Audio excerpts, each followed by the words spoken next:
there's obviously the go 10 years before, and you've got the tariffs, and that creates the incentive to build an empire. But even months before, when there's negotiations between Japan and America to get rid of the embargo, it's striking to me how much miscommunication and the ability for both sides to just understand that there was a compromise here was such a big factor here, where I feel like if Prince Kenoi and FDR could get on like a Zoom call, I feel like the war. You're an optimist. Think about, let's talk about sunk costs. And I'm going to talk about sunk casualties. By the time you're there, the Japanese have suffered 600,000 casualties in China. There is no easy out of that one. And so the United States' minimum program is you get out of China. Not happening if you're Japanese. You look at the government's definitely on death ground with that one, because there's no way they stay in power if they get out of China. And particularly, this is why Hirohito is Mr. Silent for most of the war. Initially, he's all for it until it goes sour, and then he's less so. Is he knows that he'll be, if not assassinated, declared insane, and then his perfectly serviceable adolescent son, or however old his son was, would be the token emperor. So I don't think, and no matter, the Zoom call is not going to change the fundamentally high stakes that are involved for both sides. You really think if Hirohito had like stepped in and been like, no, we're not doing this, that he would have been usurped as emperor? Yeah, early on. Oh, and there's another piece. Let's look at the United States in 1941. Great Depression, isolationists. This is where the first America Firsters are. They're the ones who created the idea. They didn't want to know about all these foreign places. The totally isolationist. Hawaii wasn't even a state, doesn't become a state until 1959. If you're Japanese, you'll look at a place, oh, it's a colony. So it'll be like sort of the dog that barks. You take a newspaper and thwap him a few times, and maybe the dog will start barking. Because what the Japanese want is the United States just mind his own business. Stay out of Asia. It's our backyard. It's not your backyard. And looks at the United States. The United States doesn't have that much trade with Asia compared to the rest of the world. Sure, it sells Japan most of its oil, but that's not most of U.S. trade. I was reading about this before preparing to interview you, and the particular cases where diplomacy broke down. So there's examples where the translators between Japan and America are, and I can't believe this is true, you can tell me if this is not, but they're exaggerating what each side is saying to make them more vivid to read. Like, if Tojo says something conciliatory, it's exaggerated to make it sound, and that's like obviously not the role of a diplomatic translator. And there's many cases where after the war, Tojo says, if we had gotten the modus vivendi that FDR apparently was contemplating sending to us, if we saw those agreements, we would have agreed. Or apparently they misunderstood the final agreement they got from Secretary of State Hull, where it said that you must return China. They thought it included Manchuria. Hull didn't intend it to include Manchuria. They might have said yes to that. It seems like the war really could have been averted if like a couple of mistranslations were avoided. Okay, I wouldn't take Tojo as my source for anything. He's a guy who he was before a graduating class of cadets or something. He was talking about how even people had said that he was mediocre, but look where he'd risen to be, and he's this great man. Also, at the end, he's got this whiny answer of, "Oh, it wasn't my fault. It's all your translators." And the piece on Manchuria, no, I don't know that would have been a compromise, because the League of Nations had sent in something called the Lytton Commission, which had told the Japanese they had to get out. And oh, by the way, it is a fiction that Manchuria is not a part of China. It is an integral part of China, has been for the longest time. What the Japanese did is they kidnapped the last Qing emperor, Manchuria, whose ancestors came from Manchuria, popped him in, Henry Puyi, made him the emperor to try to come up with this fiction that, oh, Manchuria is a separate place. Excuse me, it's not. It's part of China. It's the internationally recognized territory of China. So I wonder if one of the problems here is, it was not in the vital strategic interest of America to secure or liberate China. In fact, the outcome of the war obviously is the nationalists lose the communist state power. And as we'll talk about in the next lecture, that was the very opposite of liberating China. So basically, America puts in this oil embargo and knows that the outcome of failed negotiations on getting rid of that embargo is a total world war of this kind. And it's not even for the main strategic objective, which is, you got to get Hitler, you got to beat Germany. Wasn't this just our failure of grand strategy to realize, why are we doing this? What's our strategic objective Hold here? on, we weren't fighting Germany. The only reason we fought Germany is because Hitler made a major blunder. He had an alliance with Japan that said if Japan was attacked, he would come in. Not if Japan attacked someone else that he would come in. He interprets it broadly, and he declares war on this country. That is how the United States got into World War II, Europe. If Hitler had not made that blunder, FDR would have been in a world of trouble trying to explain why he's suddenly going to be fighting Nazis over an attack on Pearl Harbor by Japanese. So that's a separate issue. The main thing that Americans who thought deeply cared about is the international system, that we should deal with each other through laws, through freedom of navigation. So this is how you run your commercial transactions, that big countries don't get to overrun small countries, because if they do, the entire international system goes down. And the logic that you're describing is excellent logic, and this is what the Japanese are saying. It's like, why would the Americans care about this? Americans care deeply about the international system, or people who are thoughtful about it. And it's also like, why not let the Russians eat all of Ukraine? Why are the Europeans suddenly all over this problem, right? And they've unified very recently on this. It's because the whole system is at stake. Yeah. So it is really high stakes at a strategic level. The Japanese are looking at the operational level and going, why do you care about these countries? We care about the entire system because our prosperity is based on it. So I wonder if the problem here is that America isn't, at least at the time, wasn't willing to give enough concessions to the factions within Japan that care about peace, so that they can save face and actually argue for ending war, where just the idea that they're going to give up Manchuria as well, obviously that's not going to happen. And when Secretary of State Hall just sees these vacillating telegrams from the Japanese, he assumes it's because they're fickle or something. It's like, no, it's a civilian part of the government, like trying its best to prevent the military from taking over. And you got to give them something to save face, That faction had already lost, and they lost in 1936. Takahashi Korekyo is Japan's longest-serving finance minister, and he was a very distinguished man. In fact, he brought the Japanese economy out of the Great Depression before anyone in the West was doing it, through government spending and trying to get people to spend at home.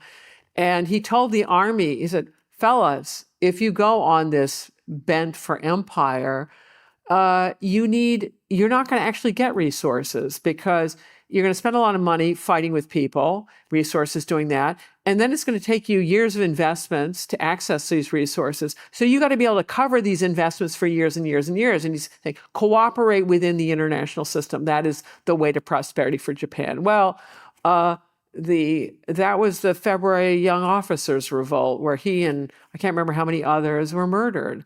They came to his home in the middle of the night, and as he stood up to talk to them, they literally hacked him apart. They had lost. That whole game is over. But Prince Konoe doesn't, he knows he's going to, the person who's prime minister in 1941 realizes that they're going to lose a war against America, and he doesn't want to do that. It's just that Tojo, the war minister at the time, doesn't answer to him. There are people that the prime minister is doesn't want war, and we don't give him enough to save face. Wait a minute, right? They have a huge army there that's more than capable of assassinating people, and they get in the way. So that ship has sailed. That you can make. This is what a pivotal decision is. Once you've made it, there's no going back to the way the world was. And Japan, it lost too many people, and there are too many figures in the army. We think that it's an inevitable outcome of having the world the way it is now, with this Japan, this wonderful country now. Just at the lead of so many different areas of human endeavor, and we think, that's the inevitable outcome. It's not. Yeah, I guess what I'm trying to ask you is there anything America could have done in the immediate years leading up to the war that could have prevented this outcome? Because the fact that there is a world, like A prima facie, Hawley-Smoot. you should assume that if there is a world war, things weren't done optimally, right? And Yeah. that doesn't mean everybody's equally at fault. But is there anything that could have been done differently? Hawley-Smoot. But like in the years directly before. But this is serious. We all live, that Hawley-Smoot Tariff is a game of half-court tennis. You're looking at the United States, it's in a terrible depression, you want to protect jobs here, and so you raise these big tariff walls. And then, okay, what's the other side of that going to do? They're going to raise their tariff walls and pay you back. What's that going to do? It's going to cost a lot of American jobs if you play that game. You need to be talking with other people. So once you have set the conditions, hothouse conditions for fascists to take over in Germany and in Japan, you are in a world of hurt. The easy solutions are no longer there anymore. So maybe I'll ask the question this way. The oil embargo, was it a mistake? Because if the idea is to protect the international system, prevent empire. Well, we got more empire, we got a world war, we got communists taking over in China. Whatever's going to happen if we got rid of the oil embargo, it can't have been worse than that, right?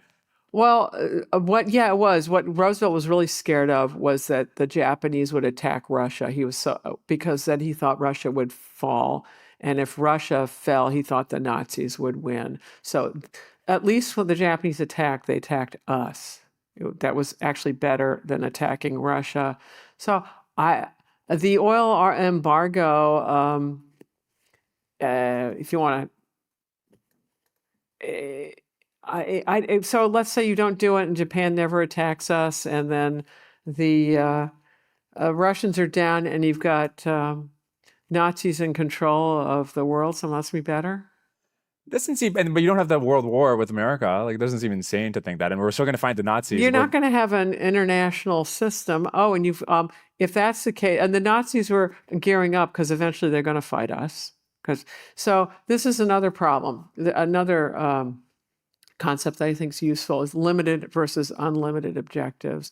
An unlimited objective is, I want to do regime change in your country. The most unlimited variety is that not only do I want to do regime change, but I want to kill all your people while I'm at it. So if that is what your opposite number is planning, if you compromise with them, you are simply setting them up and putting them in a stronger position when they come at you for the final kill. If they have limited objectives, then by all means compromise with them and negotiate away on what is it. You want just this little sliver of territory, or you want some preferential treatment, we can do that for you. But you're talking about a world order here, whether it's going to be based on laws increasingly or these opposing spheres of influence. To keep pushing back on this. I don't have an answer beyond, I've given you what little I can think of it, but hey, I'm not the grand profiteer in this world. These questions you're asking me are way above my pay grade. So people in the YouTube comment section get mad at me when I keep asking about like counterfactuals. And I understand, obviously I don't understand what's happening at the time. I'm naive about history, whatever. But I do think it's important. What are we trying to do when we try to understand history? We're trying to understand if we had done things differently, what would have happened? What are the lessons we take? And counterfactuals are the main way we can do that. Yeah, I'm all for it. We teach by counterfactuals. Replay it, and can you come up with different options? I think you're in a series of really awful options. Mm-hmm. The difference between the Japanese and the Nazis is that the Nazis the ideology was that we got to kill millions of people. That is what they believed. The Japanese didn't in the same way have the ideology. And then naturally they had their continental empire. They also wanted trade. And they don't like communists. They don't want the communists to take over in China. It just seems like naturally, if we didn't go to war with them, we might have been allies as we ended up being later on. Well, they attacked us, and after the oil embargo. But the question is, like, should we have gotten rid of the oil embargo? But wait a second. The Japanese are saying we have the rights to your oil. Excuse me, we have the right to sell it or not sell it to anyone we feel like. All right? Since when do they have the rights to it? Okay, great. So you're going to do all this crazy stuff and then still think we have to sell you oil? And oh, by the way, this oil is being used to kill Chinese all over the place. This is what their Japanese bombers are running on. Yeah, I feel like no. I mean, morally, I agree. We don't they don't own our oil. The question is it's not about them. Are they entitled to it? It's like, should we have given it to them? Would the outcome have been better if we did? I'm telling you, I suspect the outcome wouldn't have been better, but I don't know, right? And you're asking me things where my experience is I'm just a professor. I just show up at seminar on time, and I try to do reading and prep, and my experience has not been in government, let alone at the highest echelons of government, of what's feasible and what's not feasible. And the answers I've given you are where I'm at, but I can't tell you more. All right. Sorry. I'll ask about other things too. The sort of delusional optimism of the Japanese to think that they could beat America. How much of that is motivated by the idea that they actually do think they're led by a living deity? Did that make, or is that related to why they thought they could win? No, but you're looking at the United States as isolationist. If you're Japanese and you're looking at these absolutely isolationist Americans, right, who are letting Britain, their closest ally, potentially go down to Nazis, right? Because think about Britain. How did it all work? Fall of Norway, fall of France, then they lost Crete. We aren't even in the war. They're about losing everything, and we're not doing anything. So wait a second. Now I'm losing my track of my train of thought. Revisit the question again, please. Can somebody in the audience remind me of the question?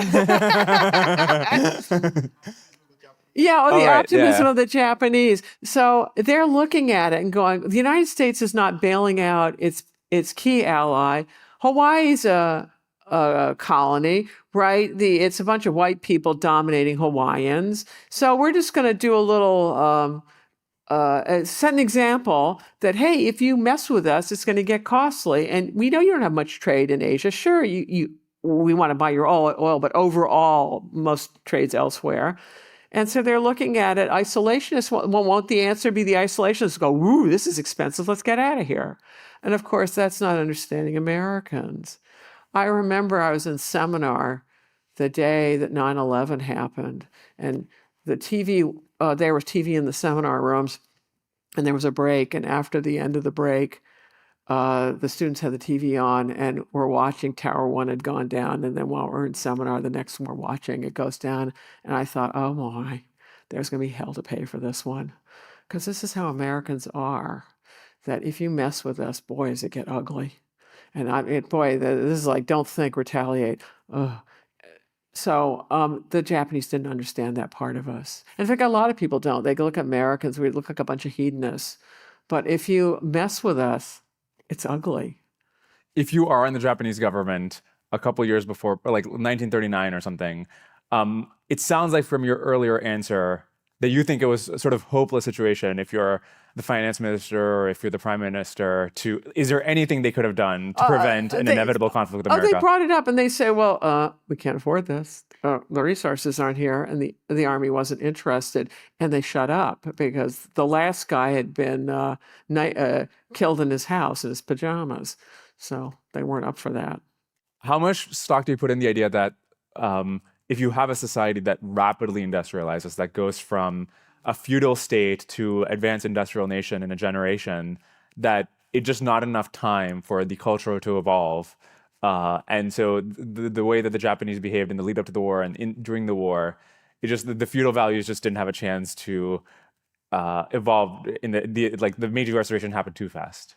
No, it didn't happen too fast, but it's that institutions take a long time to take root. Look at this country. It's been an evolving democracy for hundreds of years. Okay, we no longer have slavery, amen. But you look at today, really consequential things about our own institutions. So now we're going to go pick on the Japanese because they managed in one generation to westernize their political, judicial, legal, educational, you name it. They westernized them, but there wasn't enough time for these things to grow deep roots. And then if you think about who's doing this, they're called the Genro, this very distinguished generation of Japanese who all knew each other. And so their career paths were very broad, covering both civil and military areas. And when they died, they couldn't transfer their prestige to anyone else, nor had they institutionalized it in some kind of cabinet or something that would force all these different groups to discuss things without giving a primacy to the military. And then understand what is the tradition in Japan. Shogunate, that's what Japan had before. What's a shogun? Shogun is a Japanese word for general. So the long history of Japan is military rule. So when it comes back in World War II, that in a way is a kind of normalcy. It would have taken a long time. So this comes back to the United States and fooling around with tariff walls, thinking that was such a clever idea. Maybe if the Great Depression had been managed better, it would have given time for these institutions to take deeper roots. No one knows, but I would not criticize the Meiji generation. They're brilliant. They did so much.